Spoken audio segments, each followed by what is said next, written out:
A través de un estudio médico, un grupo de especialistas intenta explicar el padecimiento al que fue sometido Jesucristo antes de morir en el madero. Castigo deshonroso que asignaban los romanos a los peores criminales y que Jesús aceptó como expiación para todos nosotros.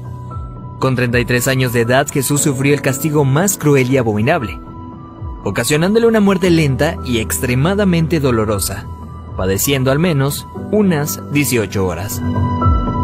De acuerdo con el estudio, cuando Jesús suda sangre en el huerto de Getsemaní, descrito en el libro de Lucas 22:44, experimentó un suceso llamado hematidrosis, que normalmente se produce cuando hay un gran sufrimiento psicológico. En algunos casos, la ansiedad severa provoca la secreción de químicos que rompen los vasos capilares en las glándulas sudoríficas, emanando mezclas entre sudor y sangre.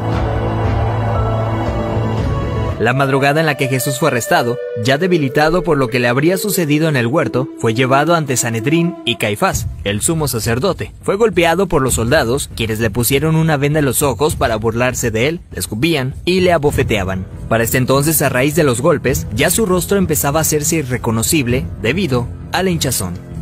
Los azotes que Cristo recibió de los romanos eran a causa de otro término terriblemente brutal. El látigo que utilizaban los soldados estaba compuesto por tiras de cuero trenzado con esferas de metal entretejidas. Cuando este impactaba contra la carne, provocaba severos moretones y contusiones, mismas que se abrían con los demás golpes. No contentos con esto, el artefacto con el que se flageló a Jesucristo también tenía pedazos de hueso afilado, provocando además cortadas profundas mientras lo golpeaban. De acuerdo con estudios realizados por historiadores forenses, con frecuencia, quienes eran flagelados con este tipo de látigos llegan a tener exposición de la espina dorsal debido al desgarramiento de la espalda, pues los golpes iban desde los hombros, pasando por la espalda y las piernas, hasta llegar a los muslos, produciendo que la carne del individuo cuelgue en forma de tiras.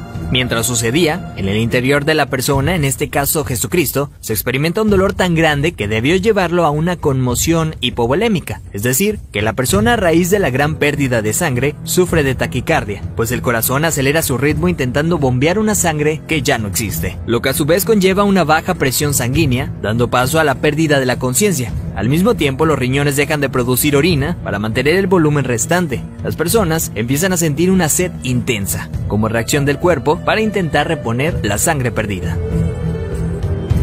Para ese entonces Jesús estaba tan débil que caminar debió ser extremadamente difícil. Aún así tuvo que cargar el pesado madero de aproximadamente 75 kilogramos hacia el lugar de su ejecución. Durante el trayecto nuestro Señor fue humillado, escupido, despreciado por la multitud hasta que se desplomó. Evento que sirvió para que un soldado romano le diera la orden a Simón que llevara el madero un tiempo por él.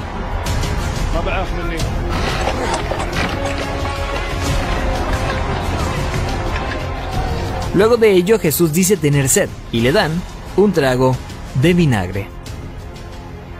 Los criminales condenados a esta pena eran amarrados. No obstante, a Jesús le clavaron de forma horizontal, con las manos abiertas. La viga llamada patíbulum aún no se había unido al madero, colocado de forma vertical permanente. Los clavos que se usaban para este hecho eran de entre 13 a 18 centímetros de largo, afilados en punta, con el objetivo de que éste atravesara el nervio mediano. Al romperse ese tendón y poner las muñecas clavadas, Jesús fue forzado a utilizar todos los músculos de su espalda desgarrada para poder respirar. Ya colgado, casi sin poder respirar, al clavarle los pies en el madero, triturando los nervios de los pies, debió haber sufrido dislocación de los hombros, situación que se confirma en el Salmo 22:14, cuando dice: «Dislocados están todos mis huesos». Lo siguiente es una muerte lenta por asfixia. Conforme se iba disminuyendo la frecuencia respiratoria de Jesús, entra en lo que se llama acidosis respiratoria. Dicho en otras palabras, es cuando el dióxido de carbono de la sangre se disuelve con el ácido carbónico, lo cual produce un aumento notable en la acidez de la sangre, lo que lleva a que el pulso sea irregular. De hecho, al sentir su corazón latir de forma errática, hubiera sido un indicador claro para Jesucristo que estaba a punto de morir. Y es entonces cuando probablemente pudo haber pronunciado aquella frase: «Padre, en tus manos encomiendo mi espíritu», para después morir de un paro cardíaco.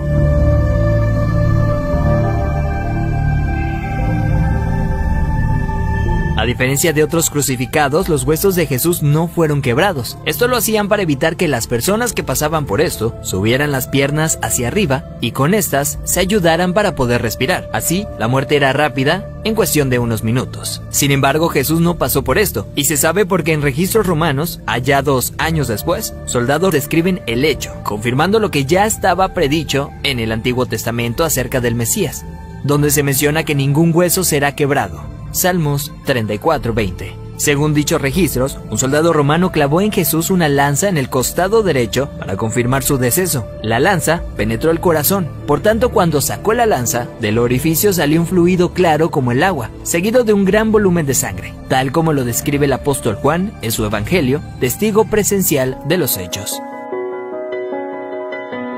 De acuerdo con la medicina, está más que evidenciado el sufrimiento que Jesús fue sometido siendo inocente. Esto es lo que sufrió el Hijo del Hombre para que tú y yo tengamos acceso al Padre y seamos perdonados. Veracidad News.